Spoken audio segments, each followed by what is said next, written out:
right, this next talk is called Identity Theft is Not a Joke, Jim. How to Detect Business Email Compromise.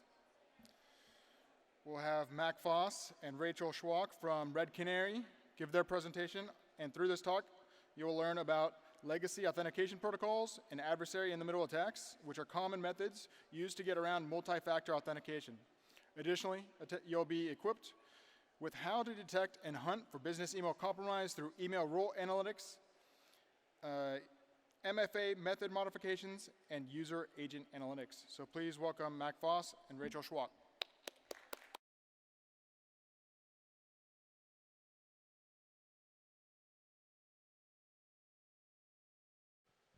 All right. Okay, testing. All right, clicker. Is mine on? Yep. Okay. All right. I think we can all agree with Dwight.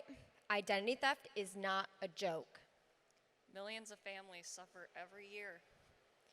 Any Office fans out there, hopefully? Yes, that's what we wanted. So we're diving into business email compromise and how to detect it.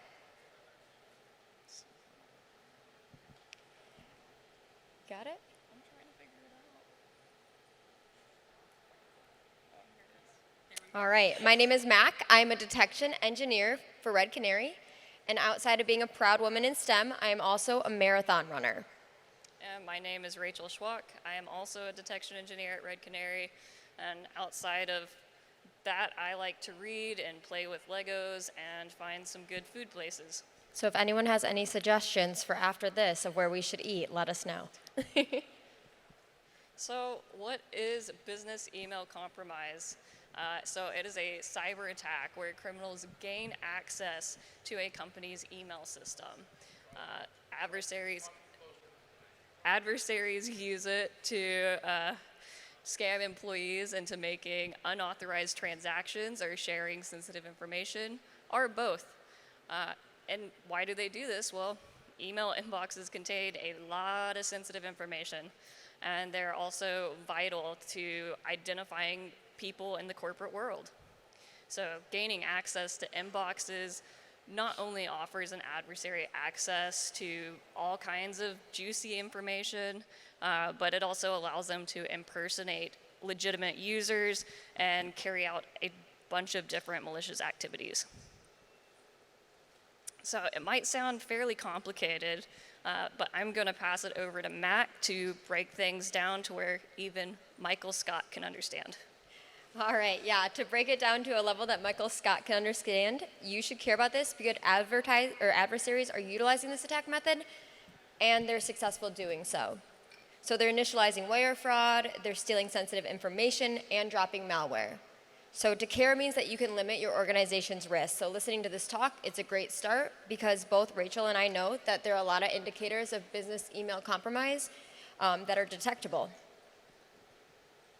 All right. So adversaries are gaining initial access mainly through the following. So I'm sure you've seen all of these three above. First, you have spoofing, so an email account using like slight variations of legitimate addresses or website. You can see up there I have an example. So my name, Mac Foss, at a company versus just adding an extra S to my last name. It's something that could potentially go undetected. They're also using phishing tricks, which tricks those users by sending messages appearing to be from a trusted sender. Adversaries are looking to get the user to reveal confident information. And then finally, infiltrating company networks and gaining access to data by dropping malware. So we're going to go over some scenarios. The following scenarios happened to real victims. All the messages were fake. And in each case, an absurd amount of money was lost. So first scenario is, the CEO asked their assistant to purchase dozens of gift cards. They want the serial numbers sent right away. So right off the bat, you can already sense some urgency, and I'm sure a lot of you have been educated on phishing emails. Whether there's urgency, usually it's a phish. A lot of times this could be also seen as like text messages in a phishing format or emails that are spoofing your CEO's address. Next, we have what appears to be a partnering vendor sends an invoice asking finance to update what billing information they have for the company. So this could be spoofing as the email appears to be from a partnering vendor, however, there's a slight change of address. Next, an email is sent out by the head of human resources asking employees to download the new employee handbook. Again, this could look like spoofing that email address of that head of human resources, as well as potentially dropping malware through that downloaded link. An email or an employee emails HR asking to update their payroll information and change their banking information. Again, a lot of times you're going to see that through phishing or spoofing the employee's emails in hopes not to be noticed by that HR representative. An employee, last but not least, appearing to be from IT, emails you saying there's some weird behavior on your computer. They send you a link. They ask you to log in so they can check to make sure everything's good. They want you to put your credentials in. Of course, this is going to be some sort of phishing link looking to harvest your credentials. I'm starting to think a lot of these are going to sound pretty familiar, and you're probably seen them maybe once, maybe twice, a dozen times even. I'm sure you're thinking to yourself, my company's safe. We have extra security measures. We have MFA enabled. Well, I hate to be the bearer of bad news, but adversaries are using what's called MFA bypass methods. So these are techniques that adversaries use to evade security layers provided by MFA. So that's like one-time passwords, maybe biometric authentication, digital tokens, and they utilize that to gain unauthorized access to sensitive data and systems. So some techniques to bypass MFA and 2FA are as follows. So you have disabling or weakening multi-factor authentication. So that's when an attacker modifies the configuration to disable or weaken an organization's ability to enforce their MFA policies. So that could be like modifying your trusted IP configs. You have exploiting authorized MFA exceptions. So that's when an adversary identifies accounts operating without MFA requirements. I'm sure this one's going to sound pretty familiar, but stolen SAML signing certs. So that was used in the SolarWinds breach. It's when an attacker has stolen the private key to sign certs or forged a key. There's session reuse, which is the compromise of a system that has already had an authenticated system, and that kind of eliminates the need to re-authenticate. And last but not least, directly bypassing MFA. So this would mean that adversaries have persistent access without MFA. For those of you solely relying on MFA, Michael may be correct.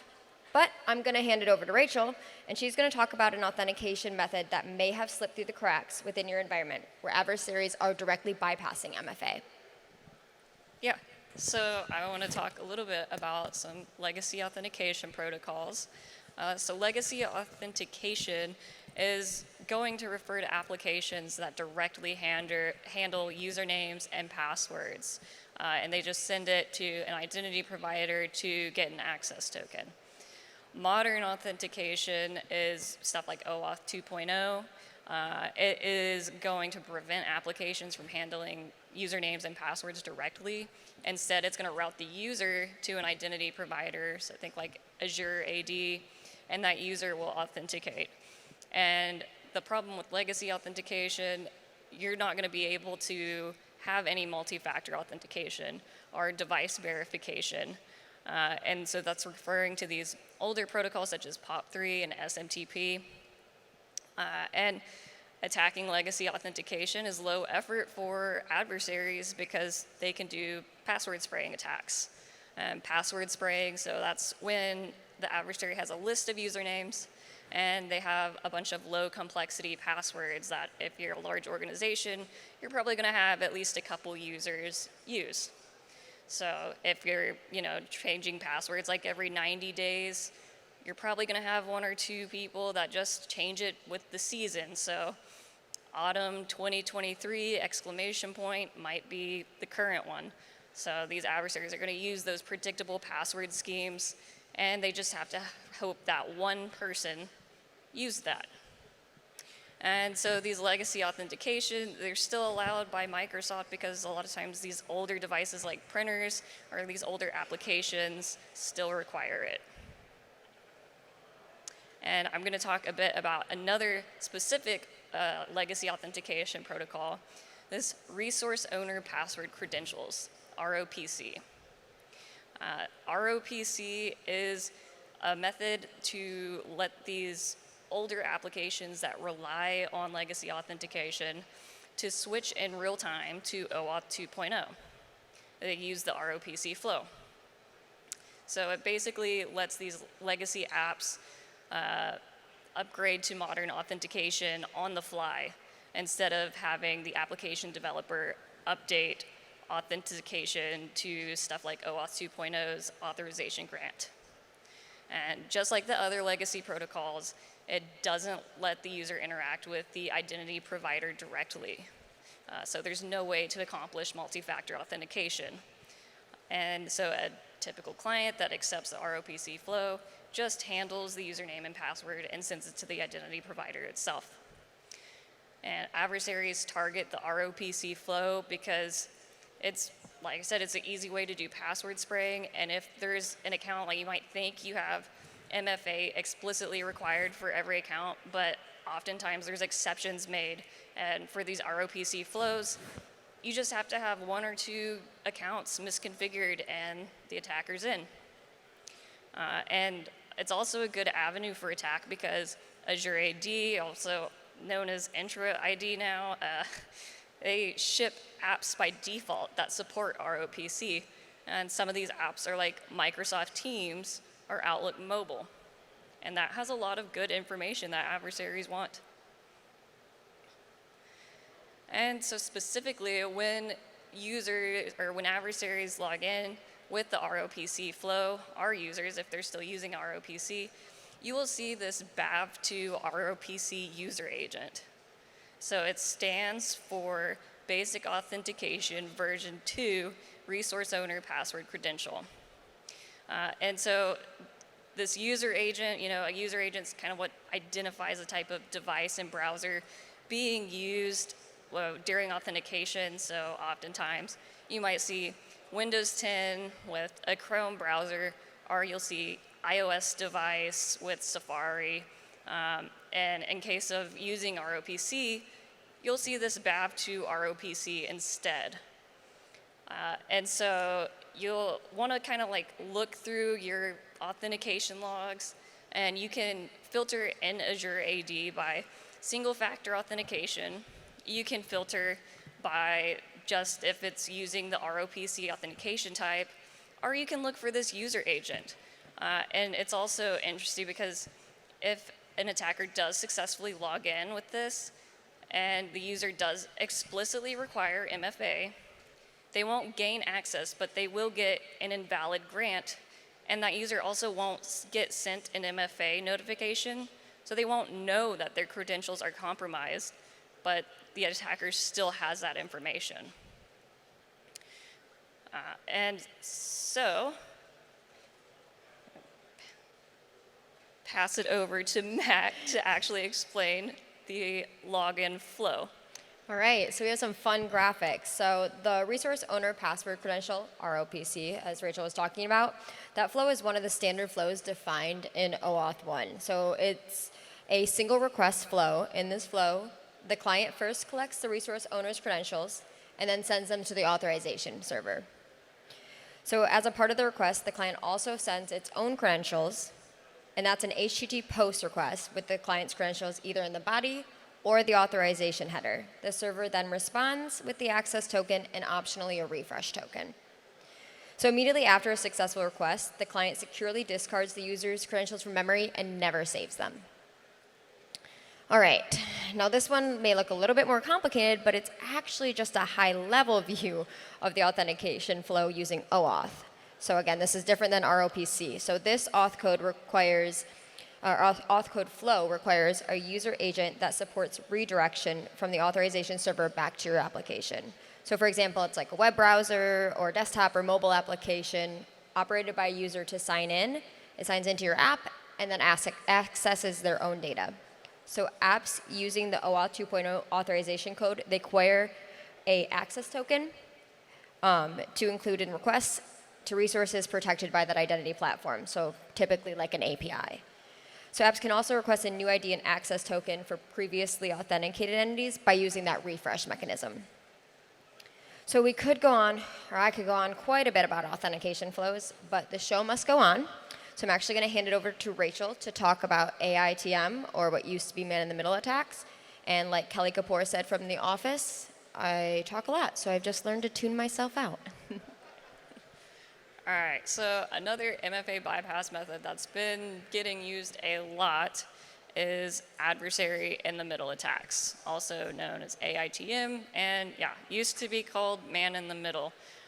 So this is when attackers position themselves between a user and the service to steal credentials, and they intercept MFA and they capture the session cookie.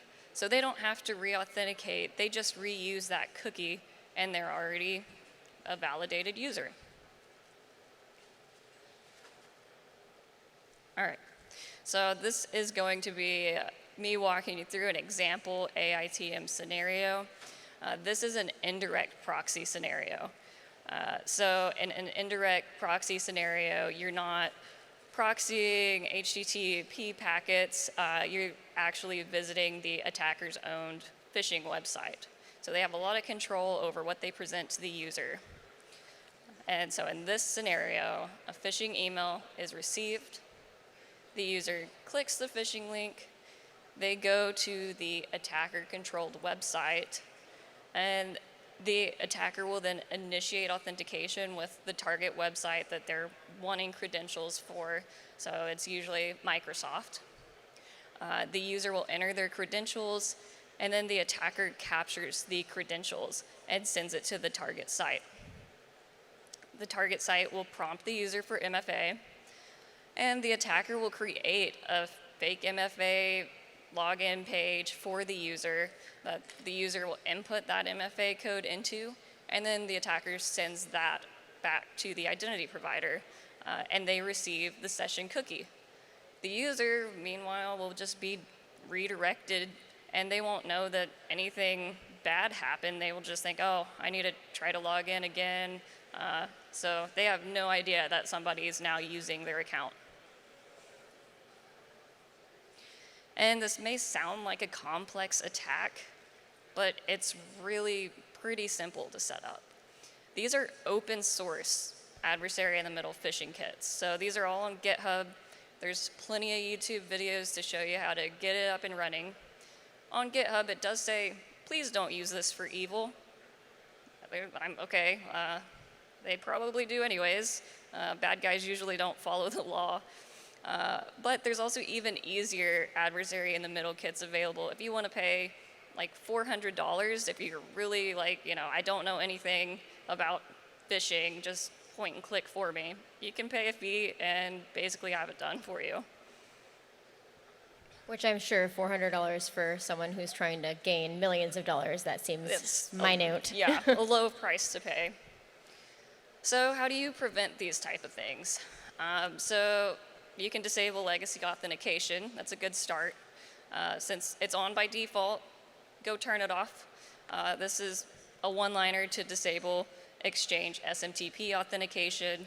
You're just going to set SMTP client authentication disabled to true. You can also turn off basic authentication, so this would include the ROPC within the M365 Admin Center.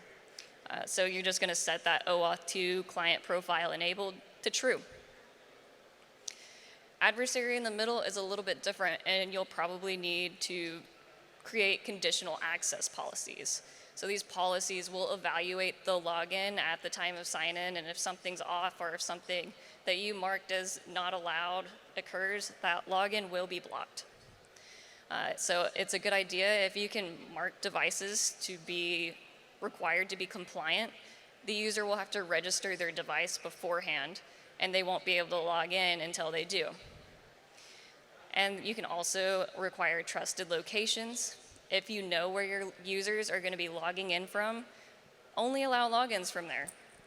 Yeah, sometimes users go on vacation and, it can get complex in scenarios where you're a global organization. But if you can limit those login locations, or at least exclude a few countries that you absolutely don't want people logging in from, you'll be better off. And also ensure all accounts have MFA explicitly required. There is a PowerShell one-liner here. Make sure there are no misconfigurations that you're unaware of. Make sure MFA is required. This would be a great screenshot slide if you need to take any pictures. Yep. It's also available on our Red Canary site as well, which we'll talk about later. Yep. And so it's not a matter of if, but when, unfortunately, because despite these preventions and trying to be diligent in preventing this stuff, account compromise, it can happen. So Mac's going to kind of walk you through what to expect after account compromise happens and how we can detect that activity. I truly love how panicked Michael Scott looks in that last gift, because that's true. Like if you're not aware that it's going to happen, right? If a lot of people walk around and they think they've got it covered, and that's why we're reminding you it's not a matter of if, it's a matter of when, so that you don't have to panic like that. It's okay, we got you. We're going to start to go over look what you would look for if you were compromised. So what would you see right from the bat? Let's start with MFA modifications. So you might notice an addition of a new MFA method. So specifically one that doesn't require reauthentication by default. This is that MFA bypass that we were talking about earlier. We have also seen attackers just add their number to your MFA method so that they can just send themselves that verification code and skip everything else. Next, we have mailbox delegation, which is actually listed under MITRE ATT&CK technique T1098. So that's going to be under account manipulation if you want to learn a little bit more about that. So adversaries might also assign mailbox folder permissions to an individual folder permission or just roles in general. This could look like full access to a mailbox, so the bad actor or adversary can open, they can view, they can add, they can remove all the contents. It could be send as access, so that means they can send messages directly as your mailbox or your group. And then finally, send as on behalf, which means that they can send messages but imitate it to look like it's from the delegates folder. We also want to note that any widespread phishing emails that are going around, or specifically emails sent to payroll departments asking, updating direct deposit information, that's going to be a major red flag.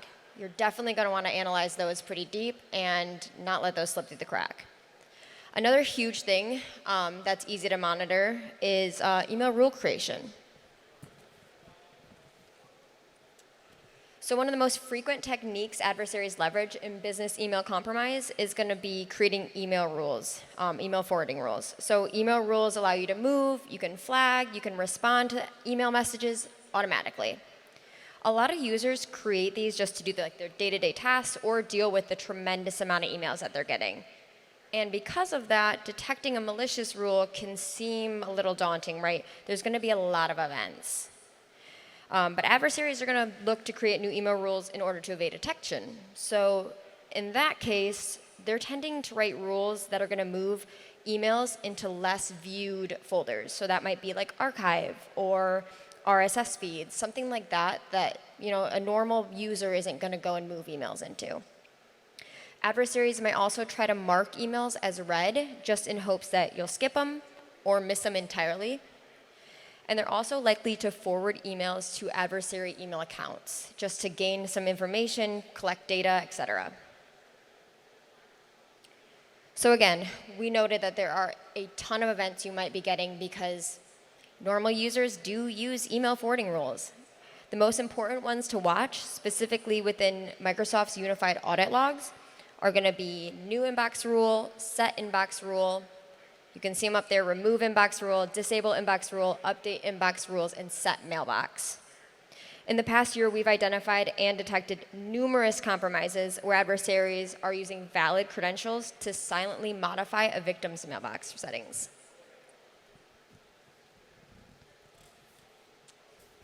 But don't worry about that. Like Dwight, we also say, bring it on. Rachel and I are going to provide you with some detection opportunities that you can catch these adversaries attempting the business email compromise. I'm going to hand it over to Rachel, and she will discuss those a little further. Yes. So, detection opportunities, email rules. We've got quite a few of them here because adversaries, they have patterns that they use. So we've seen these time and time again. So they like to kind of try to evade users' attention, and they like to be kind of non-descriptive. So you'll see that pattern a lot. Our first one we have here is move message. So if you can identify the email rule to move messages to any of these folders, the RSS feeds, archived, deleted items, conversation history. That's going to be them trying to move messages into places that people don't check all the time. There's always a couple of weirdos that do check their RSS feeds folder and use it, but there's not a whole lot. So that's usually one that your average user isn't going to use that folder. So look for things being moved there. There are usually also indicators if they're using simple rule names. So like a more descriptive rule name would be like, move messages from Bob to the junk folder because you don't Poor want Bob. his messages. Yeah.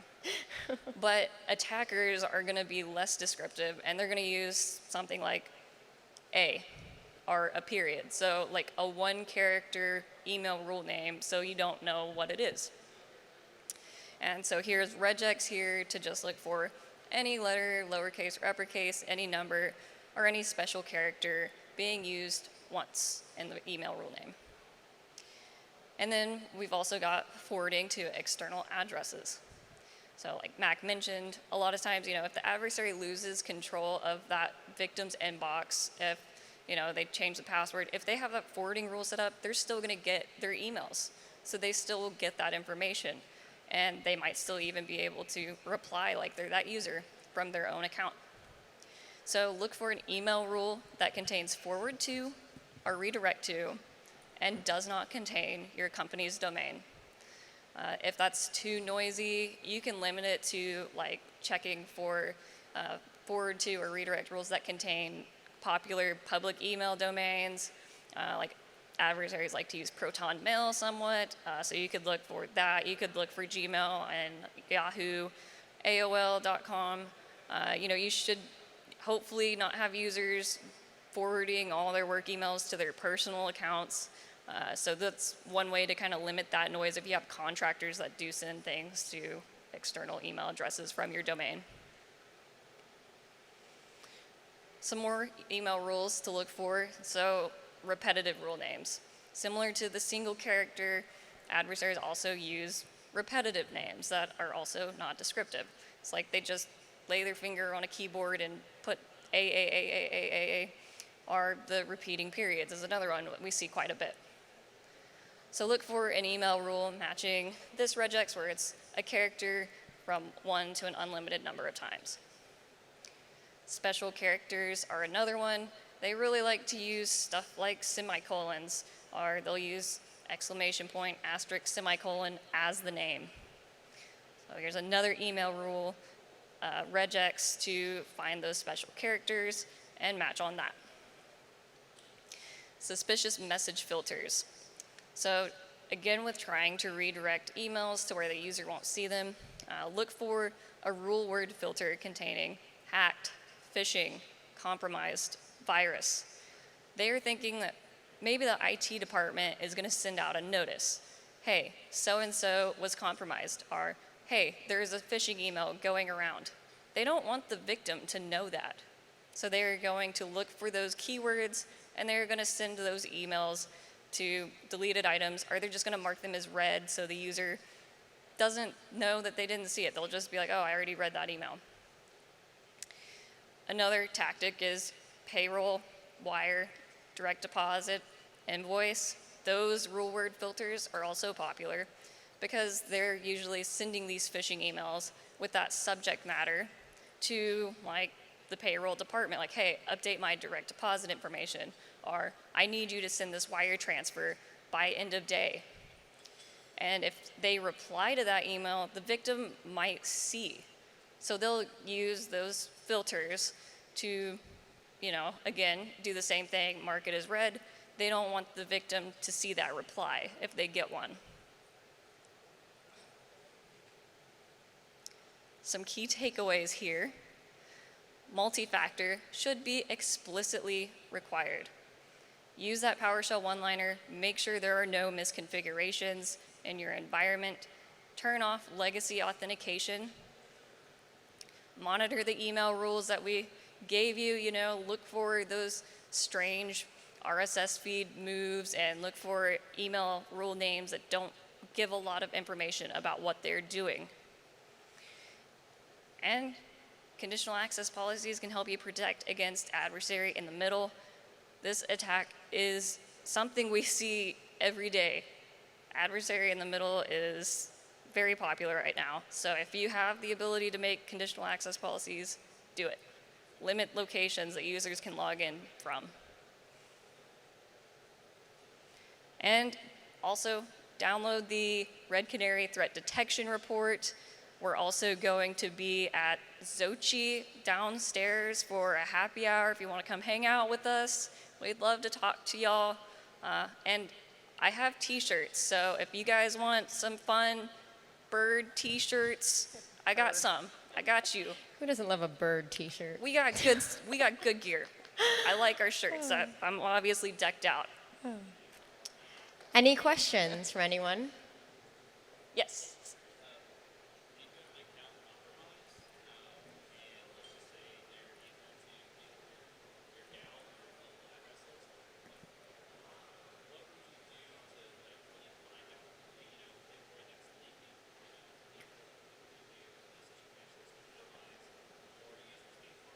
So the question was, in the case of account compromise, if they're able to get internal IP addresses, is that what you're saying? The global address. Global addresses, sorry. How do you go about figuring out where that leak is? Well, you find that compromise, and you'll probably start seeing a bunch of phishing emails go out, because that's kind of what we see a lot too, is an account gets compromised, and then you'll see 15,000 other phishing emails were sent to all of your users. There's not a lot you can do because, I mean, most everybody has access to the global address list. You're just going to have to know that that information is out there. If somebody was compromised, there's a high probability that they took that information with them to try to phish other users. Yeah. I mean, most of that comes from, right, like there are companies out there that actually sell, and that is their business model, giving out those addresses, right?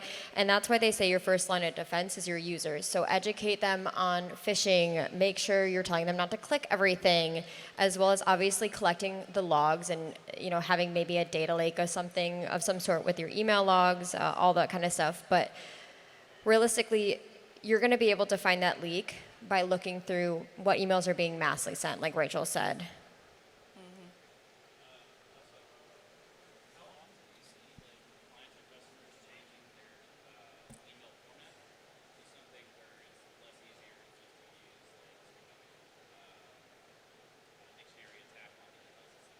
Okay, so the question was, how often do you see companies changing their email format so that it's less easy to use a dictionary attack on that? So do you mean like changing like their email domain, or? Like first name dot last name at whatever the company is. I don't see that. people Like, changing that yeah. often. Again, I think a lot of that's because most of the time it's public knowledge. It's pretty easy, whether it's social engineering, you know, Googling, it's pretty easy to find some companies' email addresses, right? Like your best bet is if you want to email someone within a company, first name, last name at the email or at the company name, right? Yeah, there are tools that can really easily like scrape that information from like LinkedIn. So they'll find, if there is a format you're following, they're going to find it. And most people, they don't, like, a user's going to be upset if you give them a random email address or something. So they usually want it to be their name, and it's inevitable, so a lot of people don't end up changing it. I think there's a lot of information about users and just people in general that are going to just be common knowledge, right? That's going to be like email addresses. That's going to be first and last name. Like there's a lot of things out there now that we have everyone having a social media account pretty much. That's just going to be available. So your best bet again is just to educate your users, as well as like make sure that you have other things in place to be a catch, you know? Conditional access policies. Yep. Thank you. Any other questions? Make sure I don't miss anyone. Yes.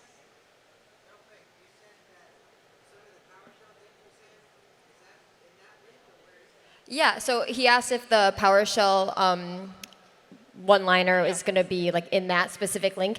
So yes, it should be. If not, it is located within one of our other blogs. So if Yeah. you were to Google, MFA PowerShell one-liner Red Canary, it's going to pop up in one of our blogs. We just kind of for this specific presentation, we tried to condense it all so it's easy for you. Yeah.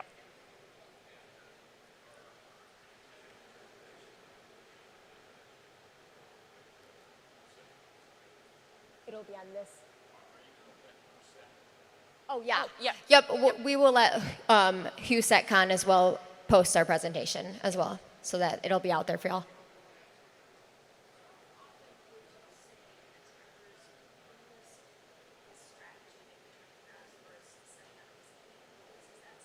That is all the time. Yes. Yeah. 90% of the time. So the Yeah. question was, how often do we see attackers using business email compromise as like initial access, or The email rules, yeah. using the email rules and the email forwarding rules as their way of breaching a company? Yeah. We And- see email rules like that is, they love them. I don't know. They would be a lot more stealthy if they didn't use it, but they're worried about losing access to the victim's account. So they're going to set up measures to make sure that they keep that access. Yeah. It's not about how sneaky they can be. It's just about how fast can they get this data and access it again and again and again, right? They're not worried about necessarily like, oh, I want to be the most intricate. They just want the data. And that's the easiest way for them to get access and continue getting access and not lose it. And most of the time, they know just as well as we know that people mess up. We are people, right? And that's the easiest way to get around measures. It's not getting around evading technology, it's evading people. Yes.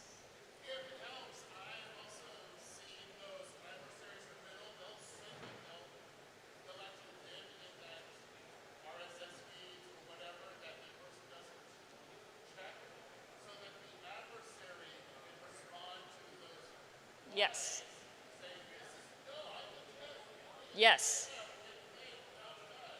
Yep, so he said that he has also seen them just sitting in that RSS feed folder and responding to emails saying, oh, yeah, this is fine, and acting as the user, just as we talked about. Yep. All right. One more? Yes.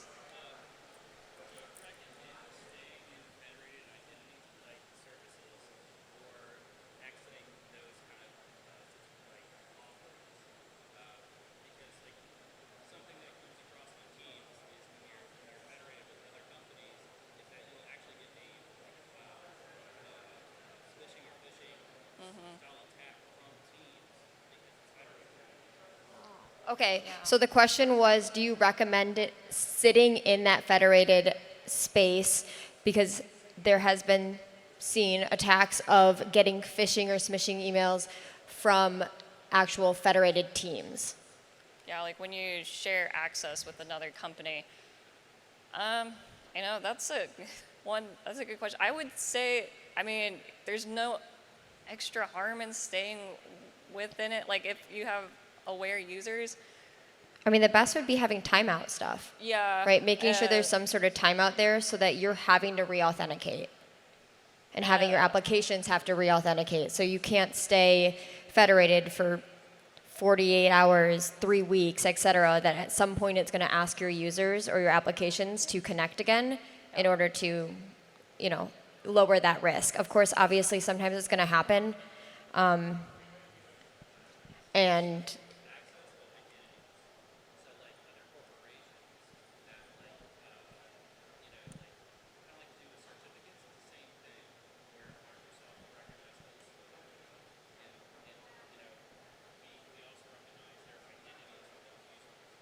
But like external access.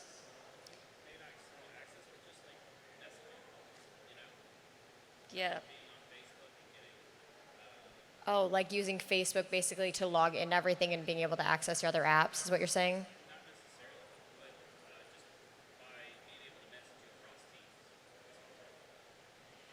I guess personally, I have not used Teams. So are you able to, with Teams when you're logged in, message other companies?